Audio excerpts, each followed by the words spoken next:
One of my students is listening. Which one? Pragya. Okay. Shout out to your student. Yeah. Hey, Pragya. Hope you're listening. This one's for you.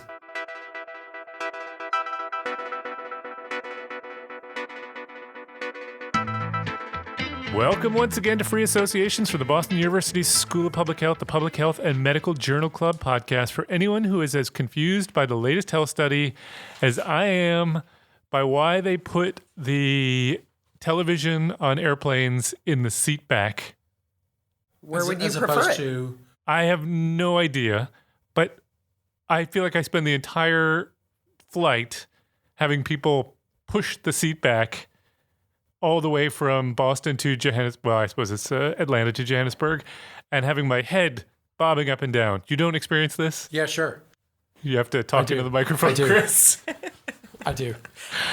It just seems to me there has to be another design. They used to have the handle, the remote control thing, whatever that was connected, like they do at the bank with the pens. But I don't know. Anyway, Are you worried about the screen, the No, I touch think- screen, and there's the little kid behind you going tap, tap, tap, tap, tap, That is- banging on the back of your seat the whole way, trying to change the channels or play some video game? if it was a little kid, I would be more forgiving, but it's usually a grown gentleman with a hefty push button finger. That's what it usually is.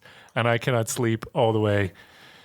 Anyway, I'm Matt Fox from the Departments of Epidemiology and Global Health, and I'm here with Chris Gill from the Departments of Global Health Hello? and Jennifer Ryder from the Department of Epidemiology. It's nice to know that the departments of global health are now plural. Yeah, I did. Do you want me to redo that? No, Is that I important like enough? it. I think it sounds more important There this are way. two. Apparently, there are two departments of global health now. Right, and they merged. Did you know that? Did you know that there's someone else here with us? Yes. Yes. Dr. Jennifer Ryder. There you over go. there. Hello. Hello. Wow. And we are, as always, I keep forgetting to say that we are in the Godly Studio. So I find this very ironic What do that you there's find? two of you from the singular Department of Epidemiology, and there's one of me from the Departments of Global Health. I think Yeah. that just tells it all. I hear you. Okay, so I'm going to do something different this time. I'm not going to talk about the Population Health Exchange website, which you should absolutely go to. Instead, I'm going to tell people. I heard they took it down. No, they didn't. That is a lie. I'm going to tell people Inappropriate content or that something. we in the department or departments of global health are starting a new master's degree program in population health research. Chris, tell us all about it. Yes. So I was actually on the committee along with Dr. Jennifer Ryder. That's right. And it is our fault that this is happening. Thank you. And it is going to be great. When does it start? This coming September will be the first cohort, and they are accepting applications as we speak. And so this is a master's of science, not a master's of public health. Correct. This is a master's of science. Its goal is to teach young, talented, young wannabe researchers how to do research at a master's level. Young, talented, young. Okay, so go ahead and go Do to you want the to say BU something website. about it? No, I think you covered it. I think, young being the focus here. Very, very young.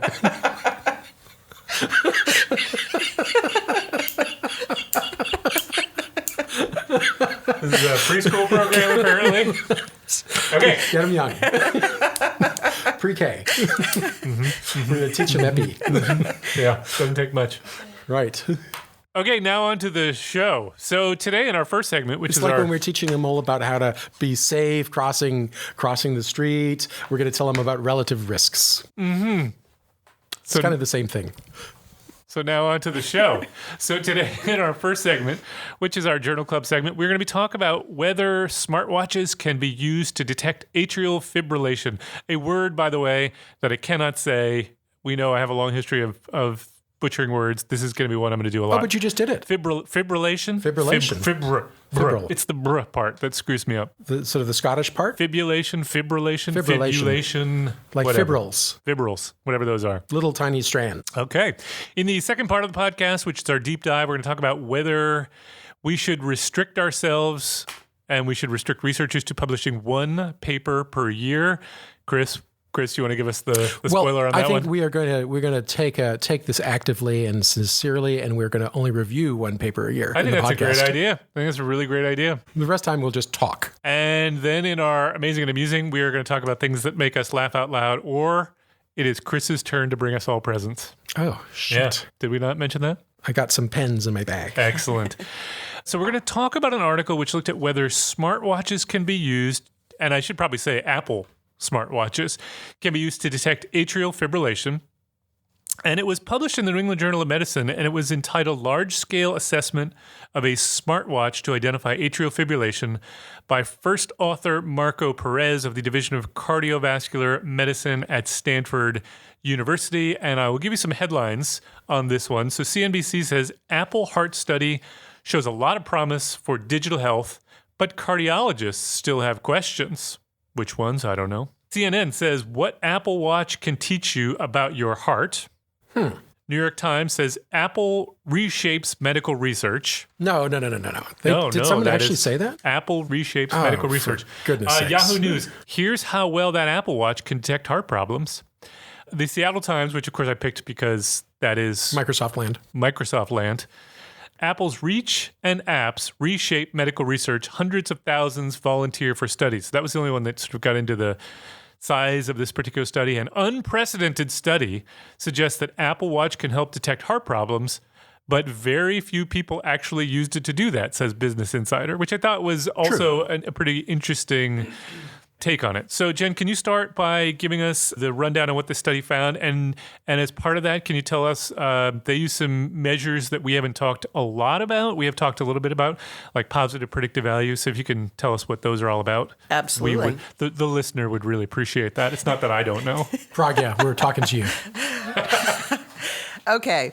So before reading the study, I admit I knew very little to nothing about atrial fibrillation. I know that I have a smartwatch and don't wear it because all that monitoring, it bothers me. Yeah. It bothers me. Yeah. Anyway, atrial fibrillation or atrial flutter, so in this study, they considered both of those things AFib, affects about 6 million people in the U.S.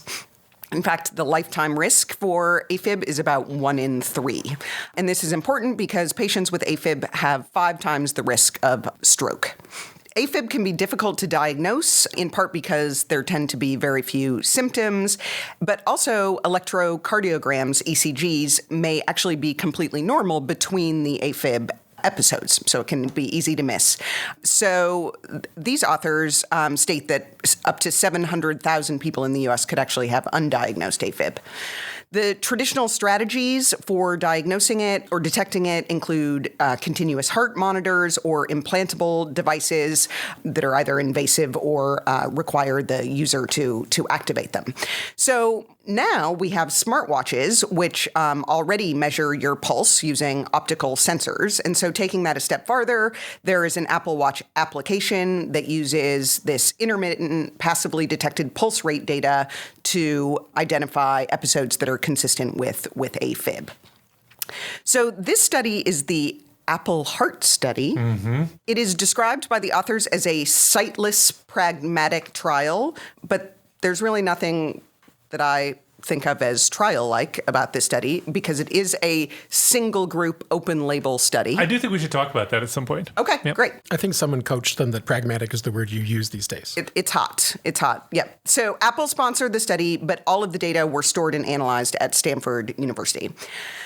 In order to participate in this study, you needed to have an iPhone and an Apple Watch, so they did not provide the equipment. You had to be 22 years or older, be a U.S. resident, and speak English. And they also required that participants not have any prior AFib or be currently using oral anticoagulation agents. But all of this information was self-reported through the app after a participant downloaded that app. And through the app, they also provided electronic informed consent.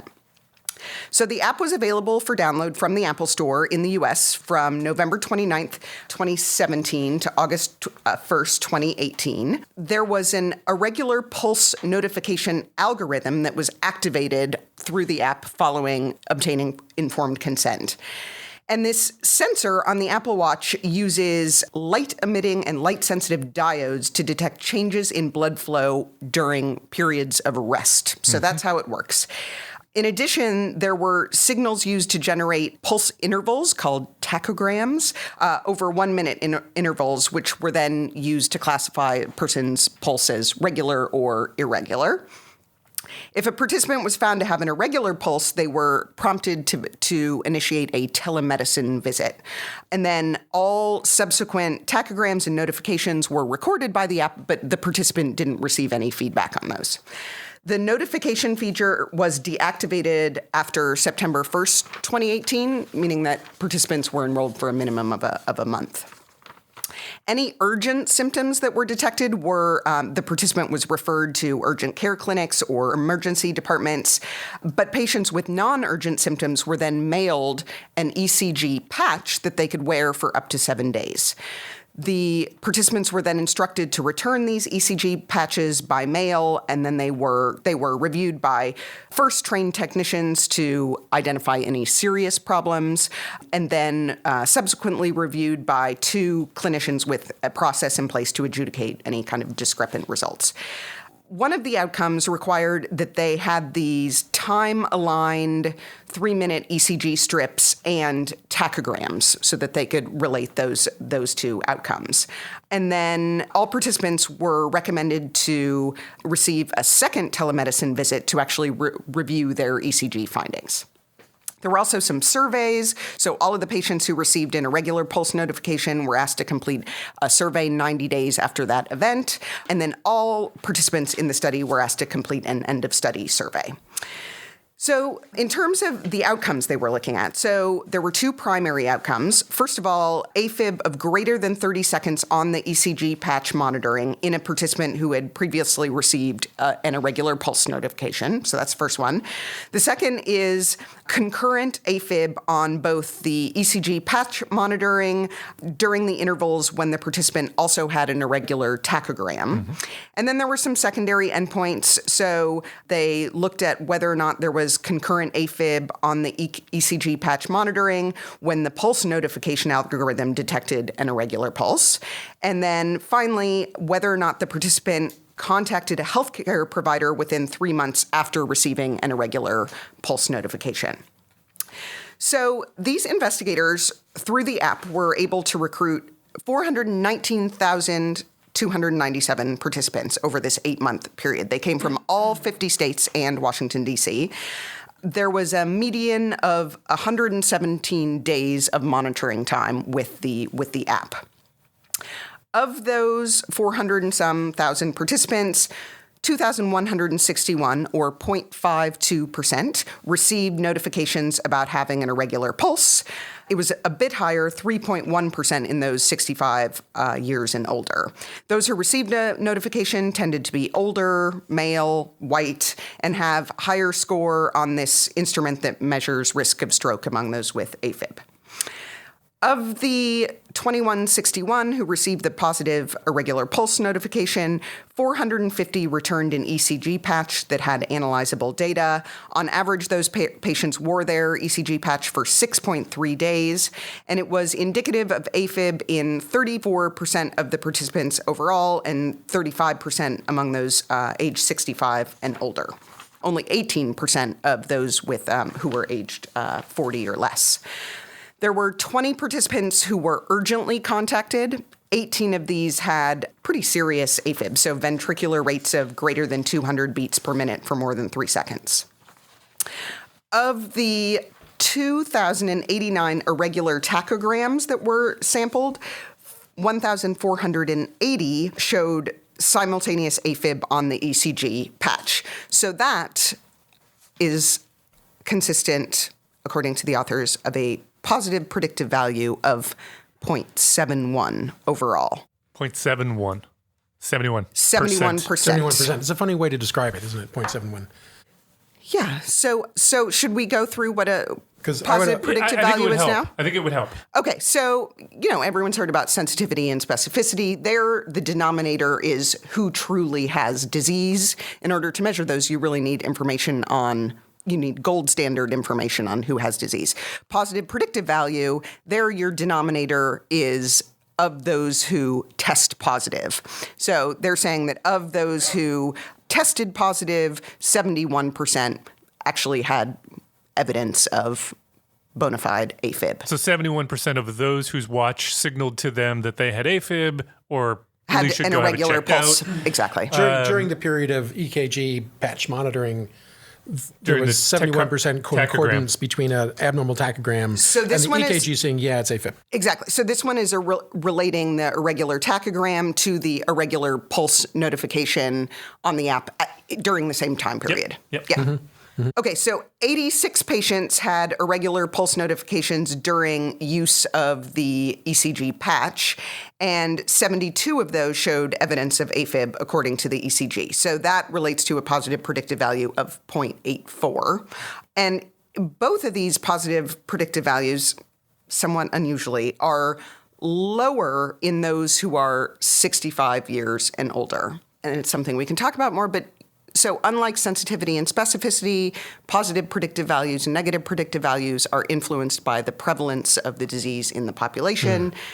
The PPV goes up with increasing prevalence, and the negative predictive value goes down with increasing prevalence. So it's strange to me totally that it counterintuitive. goes down in older people where you would expect AFib to be more common. It seems to me theoretically possible only in the scenario where sensitivity and specificity change by age, which so that must be what's going on. I mean, that is all I can assume because we don't have enough information. Yeah, and they do. I think in the discussion they provide some theories about how that could how it could be more difficult to detect in younger people where it's in an earlier stage of disease, but I'm not exactly sure. So 76% of those who had an irregular pulse notification contacted either a study doctor, an outside healthcare provider, or both. So there was quite a bit of contact with medical professionals following these notifications.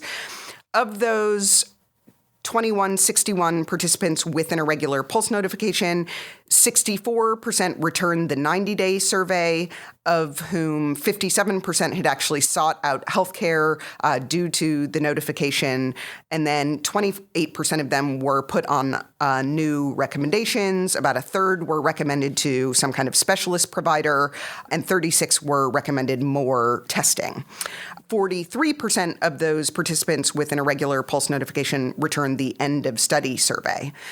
Of those without any type of notification, so the vast majority of the participants in this study, 70% did actually return the end of study survey, which I thought was actually quite impressive since there was no other real engagement by these folks.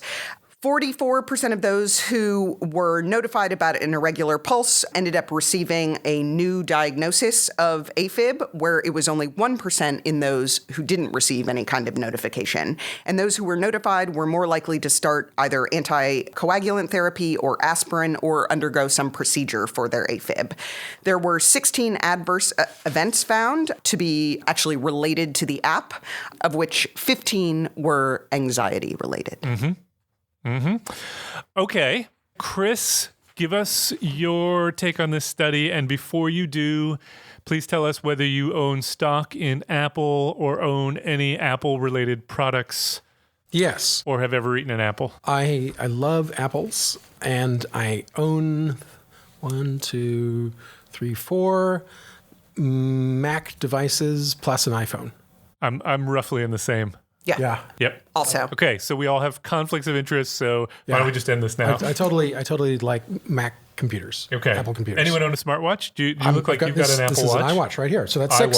iWatch? Is that what it's called? I thought it was It's an an Apple iWatch. Watch. Apple Watch? iWatch? Yeah. I Apple own Watch. one. I do not wear it. Okay. I don't own an iWatch. I recently found that I can Apple set up Watch. my watch for two-factor verification so that I can automatically open my laptop without typing in the password. Oh, that's pretty nice. Or you could actually just kind of get a new handy. laptop with the little a touch fingerprint reader. Yeah, it's true. Okay. But I'm all about ears, as people know. So You might want to explain that. I'll come back to that on a future good. episode. Good. I thought this was interesting. It was very interesting. I felt at the end that this was sort of like a kind of a so what, because you're talking about screening 400,000 people to detect how many new diagnoses of AFib? Hold on. 43. So So Sort of. I mean, Sort of. among those that return the information. Although you could say, Right, but this is pragmatic. if they don't And return the this is where information the in pragmatic bit bites you, trial. because this is real life, guys. So that's the, we can't Yeah, win I and lose by dispute- pragmatism here. So the pragmatic result is that you detected almost no cases statistically of new AFib. 43 cases out of 400,000 people screened for a median of 119 days. I think don't that's know pretty that's pretty nothing. low yield. This to me falls in the same general bucket of like, should we do an annual CAT scan on everybody? Hang on. Just looking for stuff. I am going to disagree with you on that one because, and I'm not saying that I support use of this, but these are people who have this device anyway. Already. Okay, Right. all right, but that is Apple's like interesting argument here, which is basically a pitch to sell more Apple Watches. Sure. Right? I'm not Which discounting is that like, at all. you want to know the time. Wouldn't you know if you could have a stroke too? right. You can't Which, do of course- that with a Timex. Right. I mean, come on. No, but I'm saying if you own one of the you currently own one of these devices. Right. If that device could tell you With a with positive reasonable- predictive value out of 400,000, not out of those with a positive VKG, but just like the positive predictive value of, or you see the proportional probability of me finding AFib through this thing would be 1 in a very small number. but who cares? Big As number, long as I mean, who cares what the number is as long as you find some and it is harmless. I'm not saying it is, but let's say it were. No, so that gets me to my second point, which is that Wait, you didn't answer my first point. my first point. What was your first point? Well, I'm just saying if it were harmless, you now want to say it's not harmless. But which I'm going to argue it's not harmless. No, I'm saying, but let's say it were. This is just a device that people have on their arms that has the potential to, detect atrial fibrillation, something that we think is serious. Why wouldn't we want to do that? Given who cares what the yield is if it gives us, 10 more people who are alive because of it In a very passive way. in a very passive way? Well, first of all, they If. haven't shown that it saved any lives. No, I agree. Okay, so there's another kind of interesting metric there. Out of 400,000 people screened, they cannot demonstrate that actually a single life was saved, let alone impacted in a positive way. We don't know that. Right. And yes, there were a couple individuals who had diagnoses that resulted in the screening, the notification subgroup. But, 30 people with congestive heart failure, for example, they would have been diagnosed eventually. And the watch is not picking them up as congestive heart failure. So, I mean, to me, the argument seems very weak. Now, the complicating part of this is that the statistic that Jennifer showed, quoted at the beginning that there's a 5-fold increased risk of stroke if you have atrial fibrillation is true when we're talking about classical atrial fibrillation populations. That is to say, patients who generally have advanced age and cardiovascular disease and atherosclerosis and develop atrial fibrillation. They are at very high risk of having a stroke. We're not talking about those people. We're talking about the routine population. So now we're adding in this screening thing on an undifferentiated population, and we cannot assume that the detection of atrial fibrillation means the same thing in these people as it does as in people who presented symptomatically with atrial fibrillation. It's apples and oranges in my view. And the thing about atrial fibrillation is that it comes and goes. And this to me feels like an example of if you look, you will find. And so to my mind, what we have found is that probably irrelevant atrial fibrillation is very common. And what should we do about it? Possibly nothing, because nothing happened to these people that as far as has been reported. Has been reported. I mean, I don't know if there's follow-up data to really be able to say, but I think you make a point that I certainly can't dispute because I don't understand the Right. What is the counterfactual? What would have happened to these individuals had we not identified this transient episode of atrial fibrillation that, for the most part, occurred within the first 40 days of wiring the watch? So if they're going to find it, they're going to find it early. If they don't find it in 100 days, they basically don't find it at all. So very short duration. They're picking up this signal, and yet we actually truly medically don't know what it means because now we're looking at a totally different spectrum of the population of individuals with atrial fibrillation, and it may turn out that a large number of people have transient atrial fibrillation, and it doesn't mean anything. We just don't know. So, what is the action item here? And I think that's why they're so coy in the discussion section about saying that they cannot assert any medical significance to this. They're being honest. They can't.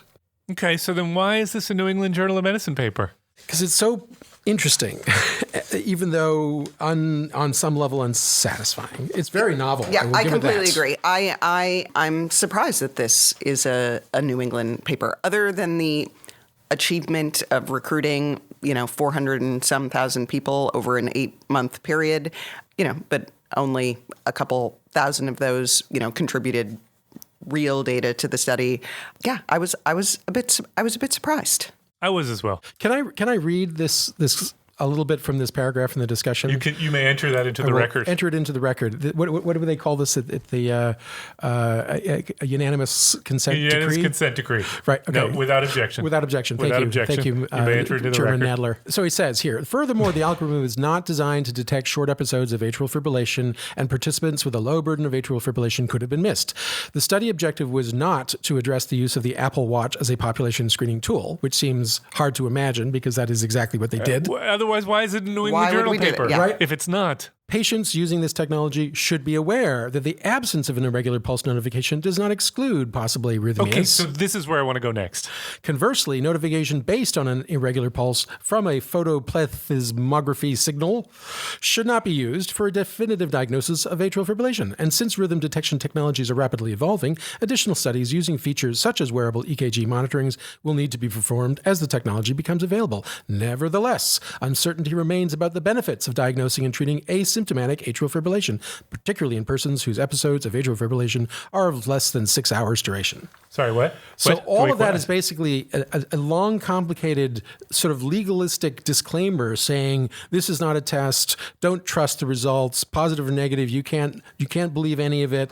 And yet, hint, hint, so tantalizing. What, you made a motion with your fingers there. Was that the money? That's the tantalizing, right? The clicking of coins. Clink, clink, Cha-ching, clink, clink. cha-ching. Right? This could be big or not. Yeah. So let me go into the issue that you just raised, which is this entire paper is predicated on, and I don't understand why, positive predictive value and something they called yield, which to be honest, I struggled to even follow what yield means. That's a sign by a highway. That is yield and merge.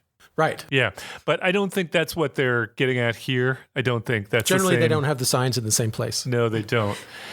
Positive predictive value, as Jen, you defined, takes the total number of people for whom there is a signal on the watch, right? Correct. As the denominator. Correct. If that's the case, and I'm not totally convinced that's the case, but if that's the case, as you said, positive predictive value, as with negative predictive value, is a function of the sensitivity and specificity. So the measures describing how well the watch performs when you use the truth as the denominator. Do you really have atrial fibrillation or not? Something that is never, we don't know here because nobody who didn't get a signal ever had a test to determine whether or not they actually had atrial fibrillation. So we don't know that. This is an A and C cell. So Chris, the microphone's This is over an here. A and C cell epidemiology. A and C cell. Depending on how you rearrange Yeah, your, it depends on your how you table. put your letters. Some Right. people would say it's an A and B cell. Or maybe it is. It depends. Anyway, let's not try and do that on a podcast. But let me just say that, so it depends on sensitivity and specificity, but positive predictive value also depends on prevalence. Correct. And we know that prevalence is low. In fact, they tell us, and so we know enough information to make some guesses here. So I did this. They say that the prevalence of atrial fibrillation is about 0.1%. That's pretty low.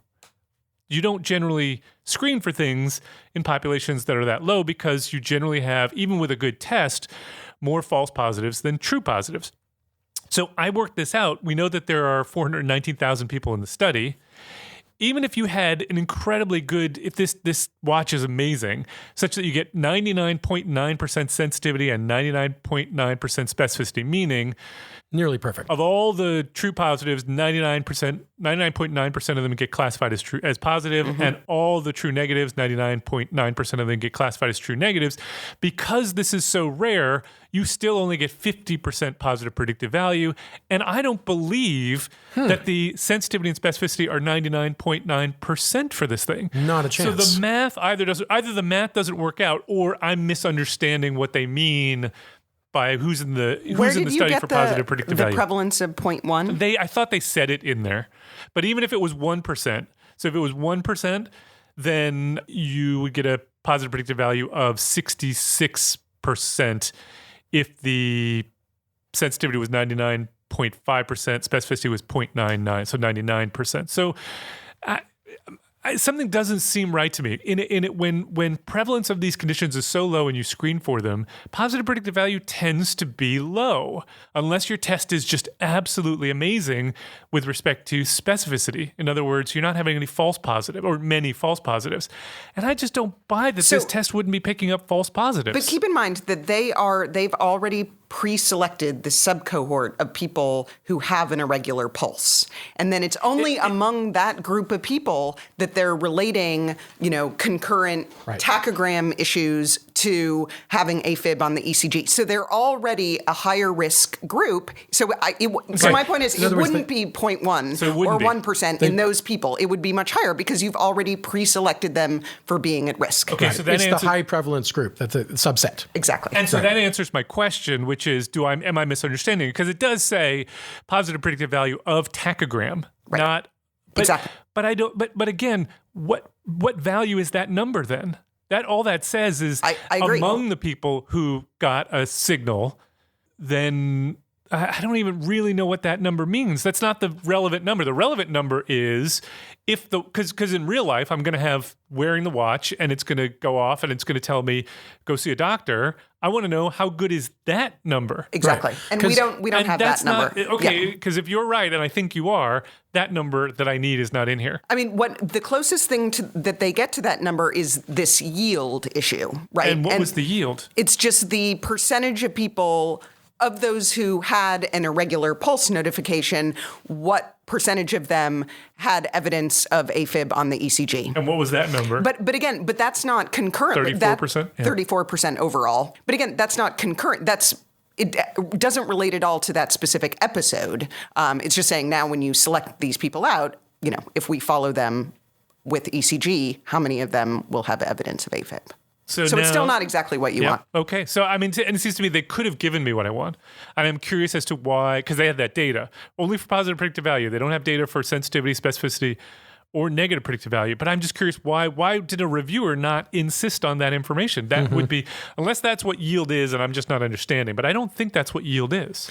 Well, I think it gets back to the lawyers, personally, that the Apple people here are very anxious not to be making the claim that an Apple Watch is an FDA approved device for detection of atrial fibrillation. Because if that were the case, they would have to report positive. They would have to, kill that app quick. No, I agree, but that doesn't mean they couldn't report a real positive predictive value. But that gets to a second question, which is, should we treat Apple here the way that we would treat a drug company in a drug study? Yes. They have a conflict of interest here. They are promoting this concept that your wearable device is intimately connected to every aspect of your life, including your physical health. And that is a bold assertion for them to make. If the positive predictive value was terrible, would they have reported this to us? No. I think no. And also they reported a positive predictive value that isn't the positive predictive value. That we want to know. Right. I mean, the positive predictive value we all learned in Epi 101 is such a squishy statistic because it's so sensitive to prevalence. So we were all nervous about it because it's contextual and the context is always shifting. And so you never really know, well, which positive predictive value applies to me now today.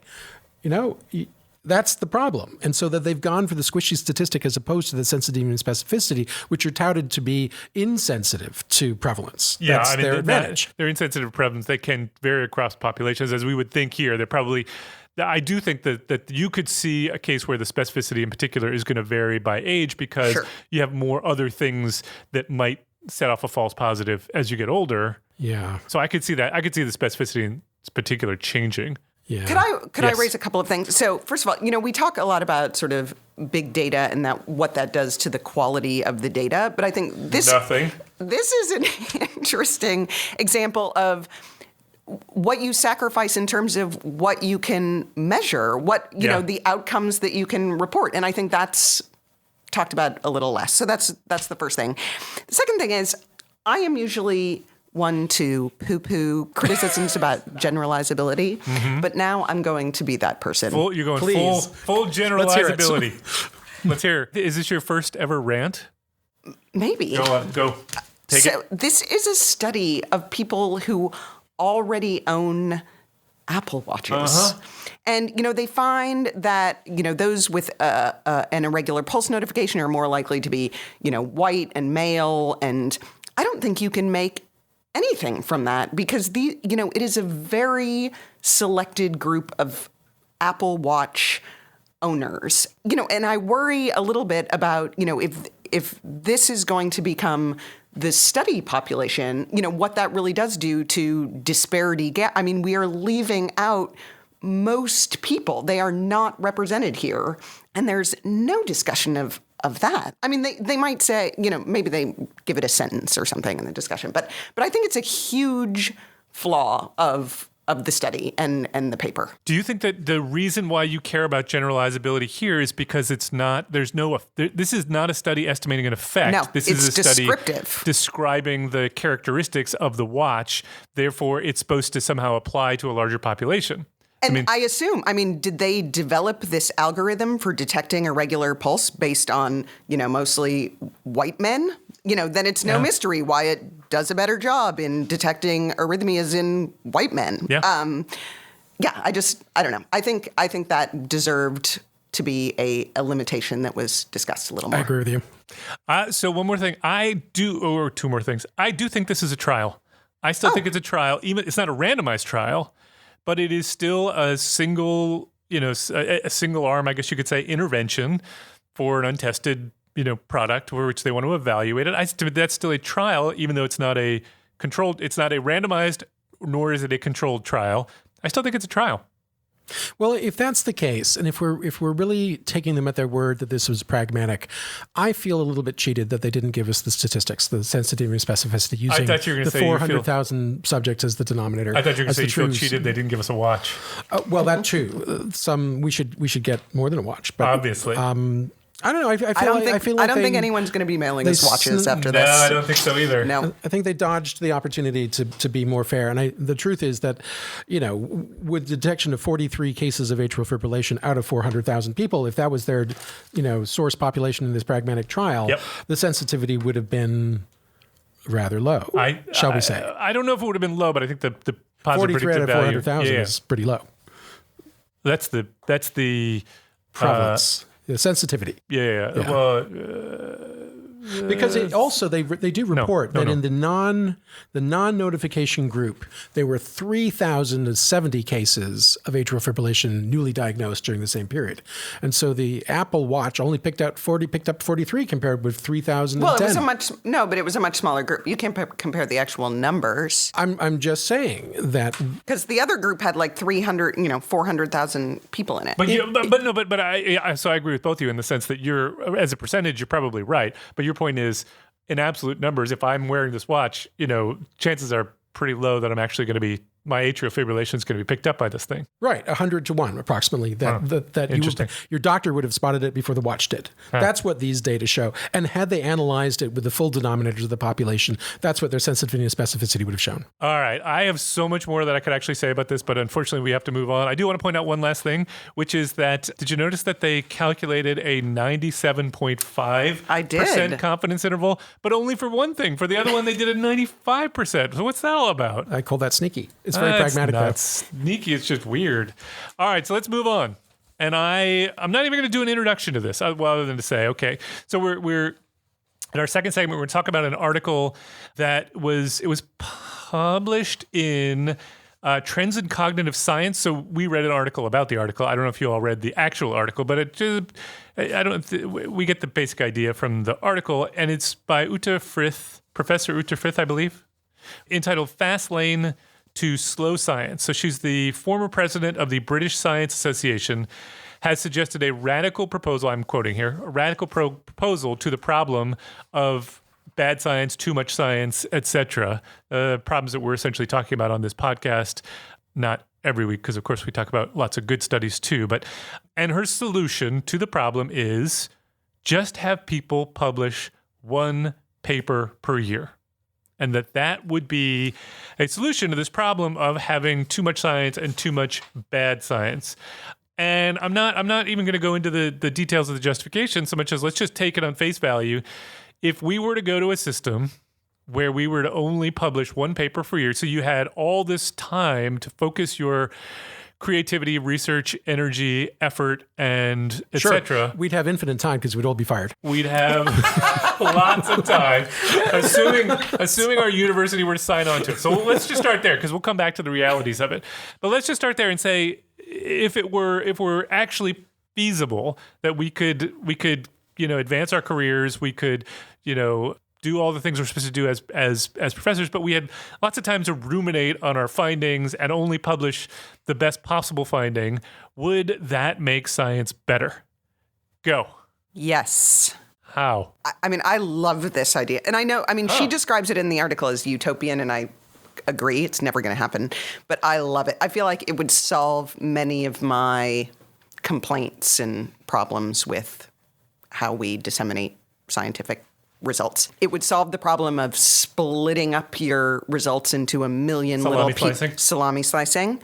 It would solve the problem of there are these people who have made their careers on churning out, apply the same exposure to 20 different diseases, or they're using publicly available databases for things they should never, ever be used for. The many perils of asparagus. Exactly. And I think we all can, are there papers of mine that the world could have lived without? Absolutely. And just to get rid of all of that kind of junk and background noise, I think would make everyone's lives better. Chris? So I think Uta Frith is being very tongue-in-cheek here, and is just being provocative. So I'm not going to take her literally. You're not taking the bait. I took her very seriously. I don't know. I'm taking her seriously so much as she's complaining that we are publishing too much chaff, and that I totally agree with you. Yeah, we are. But hang on, do we know? The thing where I kind of said, wait a minute, I think this is maybe bordering on insanity here, not just hereticism.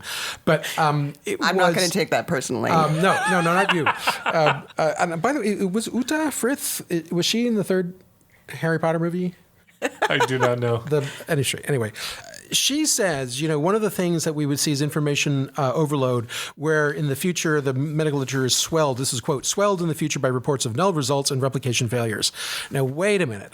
This is like what we have been proselytizing about, is the need to publish those null results and replicate findings, or show that there are replication failures. I mean, isn't that really the problem with the medical literature, is that it is swelled with not just chaff, but also with misleading publication biased chaff that overstates things. And to just say, let's get rid of those null reports and replication failures is doing actually a tremendous disservice. So you want more publications, not less. I want journals of irreproducible results. No, you don't. You want journals of null results. Well, isn't that the same thing? No. Not at all. The journal of previously highly touted and apparently false claims. The journal of things we already knew. The journal of things that were claimed to be true and have apparently turned out to be not quite so true. Sorry, by irreproducible you mean I cannot reproduce somebody else's. Power poses, right. So let's I don't think that's what take those down, that generally refers to. So, but I also think I think those two things are actually consistent, because I think that there is in some ways there's a higher bar for null studies, because you have the burden to show that it wasn't just your crummy study that produced the null result, that it really is, it's null for a good reason. And that requires, to do that well, I think you would do follow-up studies, but no one has the time for that, right? And so you just move on. And so I think if you did have an allotment of one blockbuster study a year, maybe that is the approach that you would use. Maybe we would have better null studies. That's actually an interesting point. So are you saying then, if I had one study, mm-hmm. It would not be really just a single study. No. Essentially what I would do is I would say, okay, I've got this cohort that I've set up to analyze, the relationship between asparagus and whatever, and I find something, but I'm not just going to publish that. I'm also going to go and say, okay, now I'm going to find another group, and we're going to collaborate to see if in their cohort they see it, and then we find a third group, and now we've got essentially three different. It's not an experiment because they're observational studies, but, sort of like three different replications of the same thing that I'm all going to publish together, as opposed to just publishing mine and you publish yours. We would have to really think more clearly, and maybe we do some validation studies within it and all that sort of stuff. I think it's borrowing from, this is what basic scientists do, right? Like they don't just, look at their 12 mice and say, game over. They're telling a complete story based on a lot of different sources of data. And I think we could do a better job of that as well. But there are these pressures to publish more that get in the way of that.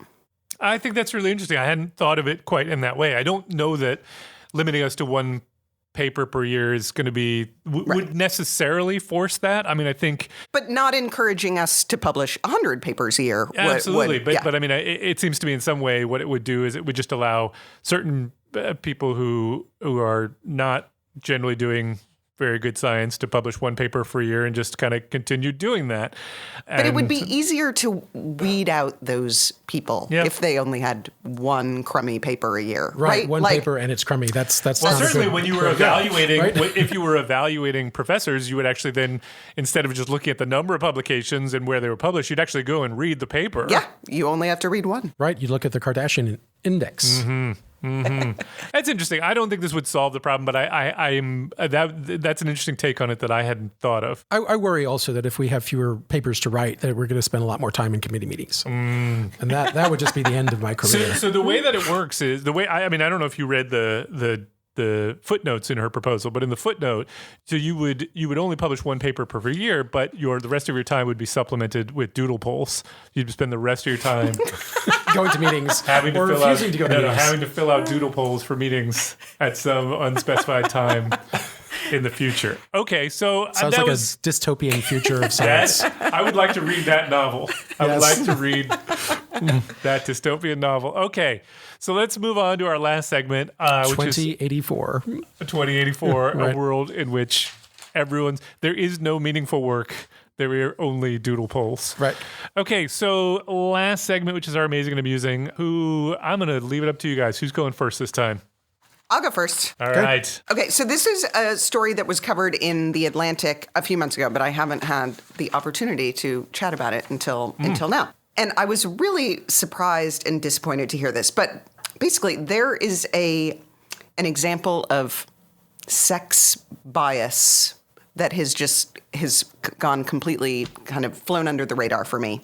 And that's in museum collections at your Natural History Museum. I found this paper too. So interesting. Meaning there are I totally agree with you. Male most of fossils? The fossils and, whole preserved stuffed bison. Exactly. Oh, for animals as well as people. As well as people? Animals as well as people. There aren't very many people in they don't stuff people and put them in museums. I don't know what museum you're going That's to. considered to be unethical. Wow. Do you bring your kids there? Maybe we want to edit out those dioramas are made of wax, dude.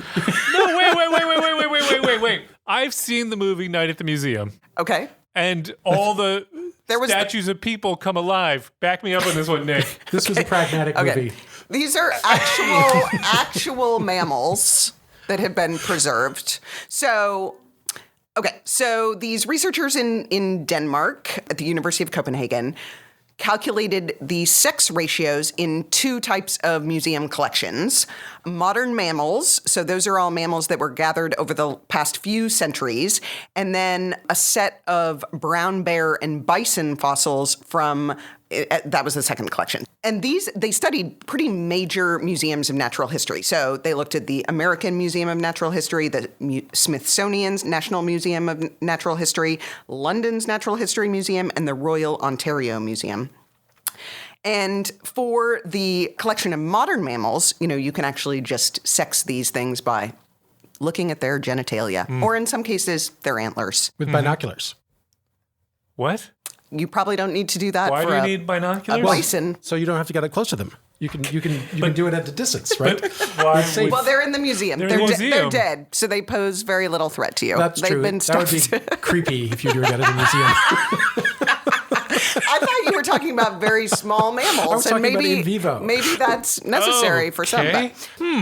All right, so pygmy shrews. Of the 19 mammalian orders that they evaluated, only bats and pilosa, so those are anteaters and sloths, Pilosa. tended to be more female in the museum collection. All of the other ones, there was a bias towards showing male animals. So collections of the hoofed mammals, armadillos, and relatives of the Tasmanian devils were particularly male skewed. Then, for the bears and bison, they couldn't look at the genitalia because they just had the bones. So they actually used the animal's DNA for clues about sex, which is pretty cool. They found that 74% of the bison and 64% of the bears were male. And so the authors, they have some theories about why this might be happening. Part of it is some of the animals are donated by hunters, and they tend to go for the bigger or show, animals with manes. And sometimes there's laws that you're not allowed to shoot female bears with calves. Well, and they say they Cubs. have a quote in here where they say it's morally less icky to kill male animals than, that's actually the word they use, icky. Than female animals. But they make the point that it's a little strange because all of these animals had the same probability of dying.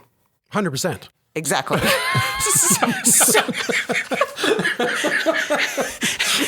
it's point. a little weird. And you're just digging them up. So it's a little strange that it would be so skewed. Even these, they always knew this was sort of an issue, but they were surprised at the extent. But the characteristics of these animals not being appropriately characterized as both male and female may have led us to the wrong conclusions about their biology. Interesting. Really interesting. Yeah. That's very cool. Wow, I like that. I had heard, in this, around this general argument that maybe some of the sexual disequilibria are because of different behaviors. Like once adolescent bison become of sexual maturity, they're kicked out of the herd.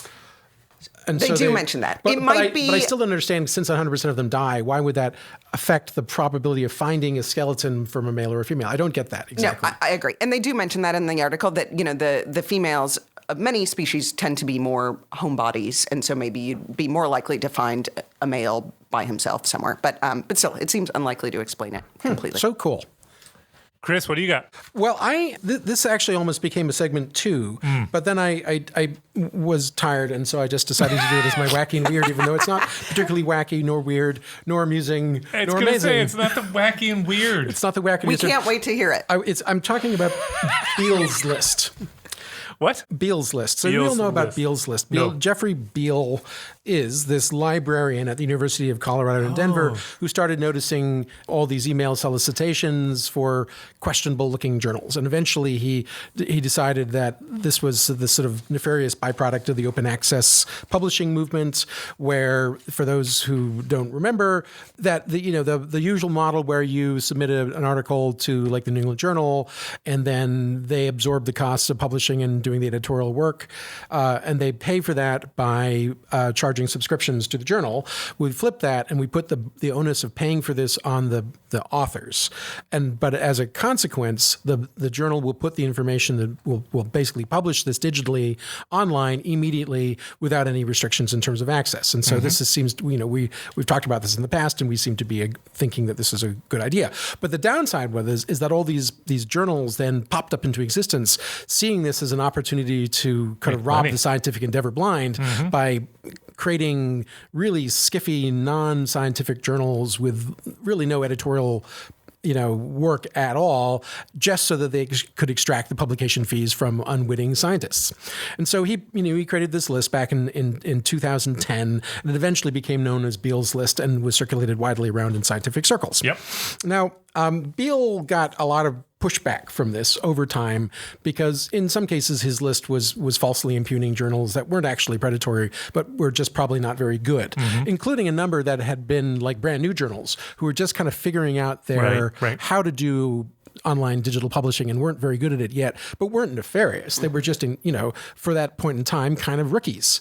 And so, they were come back in a year and actually they'd be doing a pretty good job. And so he got a lot of sort of pressure around this. And while the circumstances of his final decision to close Beale's List was not clear, he did eventually close this. Now, that's the sort of the first part of this story. What I hadn't realized is that after Beale kind of closed his list, there were a lot of academic groups who felt that he had actually provided a solution to an unmet need about actually listing these predatory journals. And many of them took this up themselves. And so some groups actually just took Beall's original list and then reposted under a new website and started adding it to themselves and curating the websites. So that was very interesting. But the thing that sort of caught my attention and why I wanted to flag it here is that one of these groups, which is called Cables International out of Beaumont, Texas, launched a pay-to-view blacklist of journals that it deems deceptive without providing information for how it reaches that determination. Pay to view. So wow. I have to pay to see the list? You have to now pay to see the list of Subscribe. what's in and what's out. And there are a number of journals which don't end up on the whitelist or the blacklist. The whitelist being journals that they stamp as being valid and those that they deem to be invalid. So journal purgatory. So journal purgatory here out of this cables list, which in a sense is the ultimate irony, because what we have here is a predatory website to list predatory websites. journals. Interesting. Yeah, and I just wow, that is so ironic. People, if there's an opportunity to make money off of something, people will make money off of it. And here it is. Wow. Wow, Okay. That's a bummer. that's a bummer. All right. Well, for mine, Yours has a lot of formulas on it. as you I can see it over you there. guys know, I treat this podcast as my form of therapy.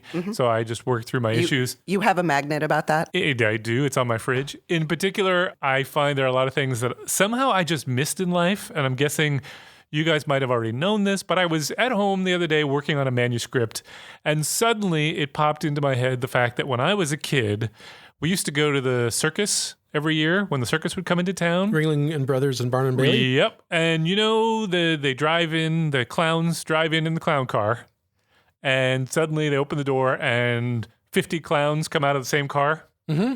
My assumption as a kid had always been there was a trapdoor in the floor and that's how they got that many people. It's a TARDIS.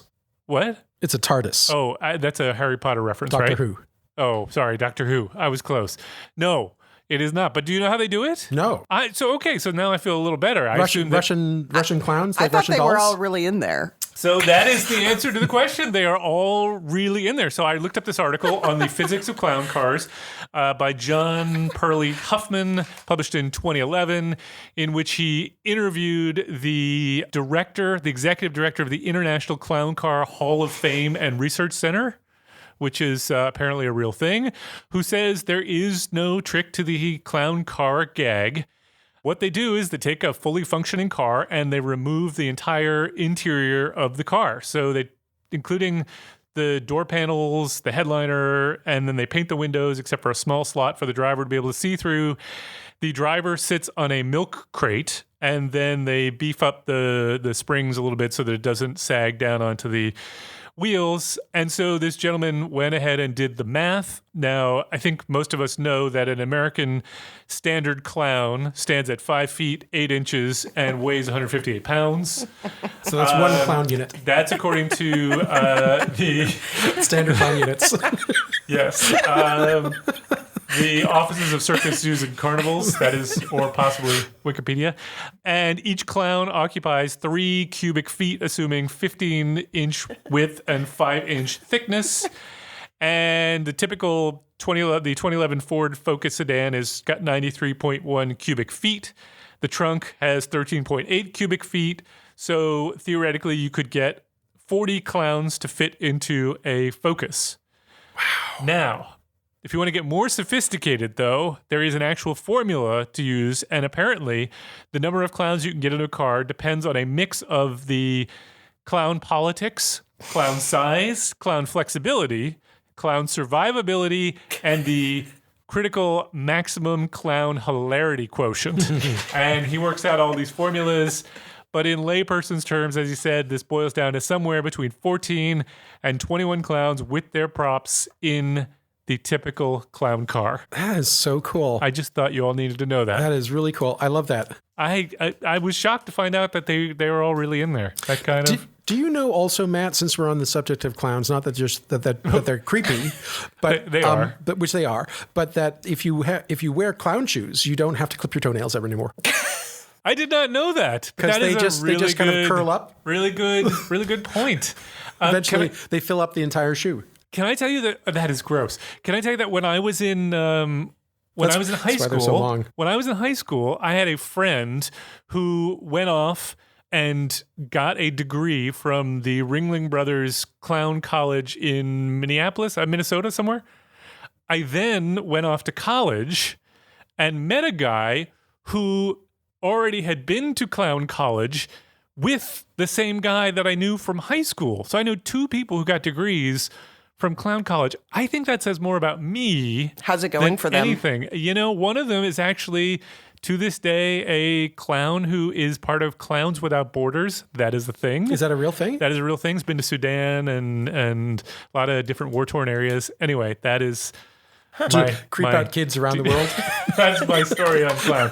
I will make no comments. I actually think it would be a little traumatizing if he'd been through a lot of trauma to then see a clown. But I guess it works if you're out doing really the well. balloon toys things, you have to do Bactrian camels with 2 humps. It's much more challenging. Good point. Anyway, that is the end of our program. So if you've got any feedback on this or any other episode, or you want us to take on a particular topic or a study, you can tweet us at PopHealthEX, or me at Prof. Matt Fox, or Chris, who doesn't ever check his, at id.gill, or Jen at Jennifer R. Ryder. Or you can find us on the Population Health Exchange website at www.pophealthex.org. We want to thank Leslie Talalian, Director of Lifelong Learning at the BU School of Public Health, for supporting the podcast, and Nick Guler for sound, editing, and being the grown-up in the room. Thank you for joining us. We hope you enjoyed it, and we hope you will download our next episode. Good.